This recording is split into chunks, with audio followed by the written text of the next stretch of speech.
you.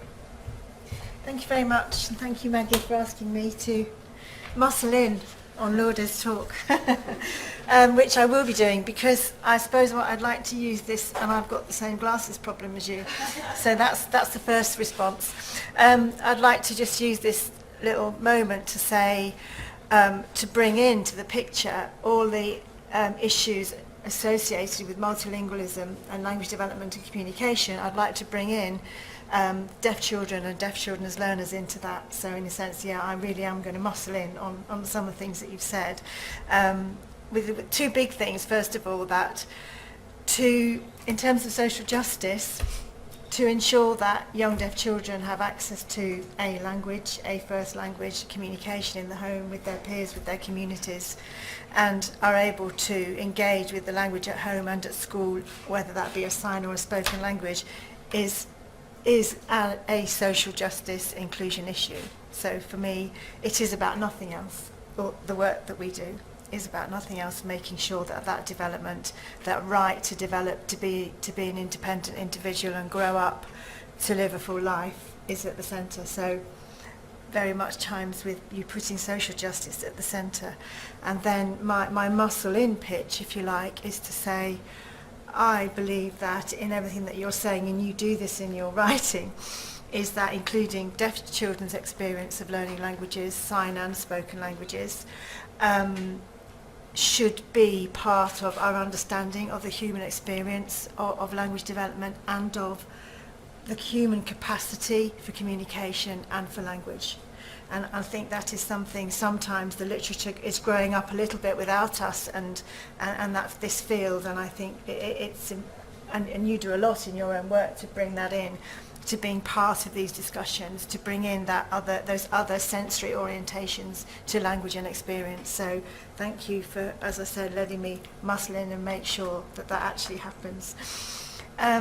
So for me, that situates very much me in your area. I feel that has to be central. And then the work that we do in the school relates so much to the questions that you're raising around the development of teachers. And you didn't actually describe this as an ecological model. I think you described it as a tapestry. But I would see a very similar way of looking at things as teachers being, if you like, the mediators across all of the layers of influence in these children's lives and in these parents' lives. So at the heart of those proximal relationships and those early interactions and the early development of language and communication, also having to engage with the home and the school and all those different environments around the child, being the mediator across those environments as well, and then trying to engage with the geopolitical context of education, deaf education, language education, deaf studies, all of those issues around that. So I found that a really useful way to think about the cognition issues for teachers. As you said, tapestry, I say ecology, but I think we're talking about the same thing in the way that teachers have to tread around all of those layers and somehow make those judgments to provide good education. In terms of just a little bit on teacher cognition, perhaps to add into this, is teachers come into deaf education, I'm thinking about the slide with the 3 roots, often with a very strong sense of social justice, with personal experience of deafness perhaps, with a kind of, often with a political agenda, and an inspired agenda about language and communication, and that, you know, very much when we talk to our teachers coming in, we ask them why they wanted to do this. That does not mean they're the best teachers. So we have 2 years sometimes to kind of unpack and unpick those quite strong ideological, quite politicized experiences and views, and they're right, they're in the right direction, you know, but we're looking at developing critical, skilled teachers that can respond to any deaf child in any context. So I think that the work where you're looking at teacher cognition, responsibility, agency, criticality, really, really important again for my field, which is surrounded by complex political, linguistically political issues around identity, language, being, belonging, who's allowed to talk about the box, who's in the box, those kinds of issues. So I found that really helpful, and helpful to take into training, if you like. And then I kind of thinking to drilling down into what's next for me, and taking from things that you have said, and Maggie, is let's look again. What do we need to see? How do we need to look differently? That's what we spend our 2 years doing. How do we need to look? And so if I was to say, to take from your work, what are the pressing next steps in my area? We need more knowledge. We need a better understanding of how communication is developing in those complex situations where there may be many languages in play, and one or two of them may be a sign language. We need to understand all those language practices at the home, in the home context, if we're going to be good teachers.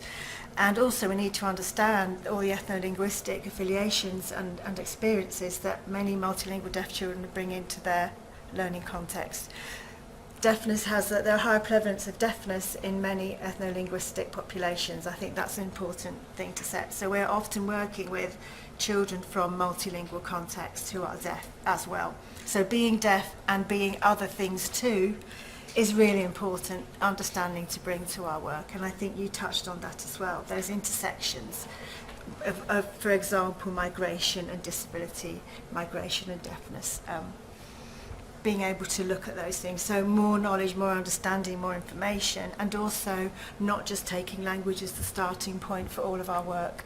So looking multimodally at communication, at strategies, at resources, and what are the resource dynamics already in play that we can use in terms of supporting young children and families to bring that communication forward.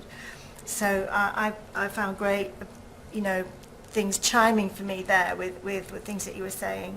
To do that, we have to work outside education. We have to work, we were talking yesterday, work with people that understand how to look at social semiotics in a very fine-grained way. We have to work with health. Education has to look out to health and to psychology, as well as other areas of academia, to understand those experiences. That multimodal and that linguistic take with ethnography is so important for our work if we're going to do it well.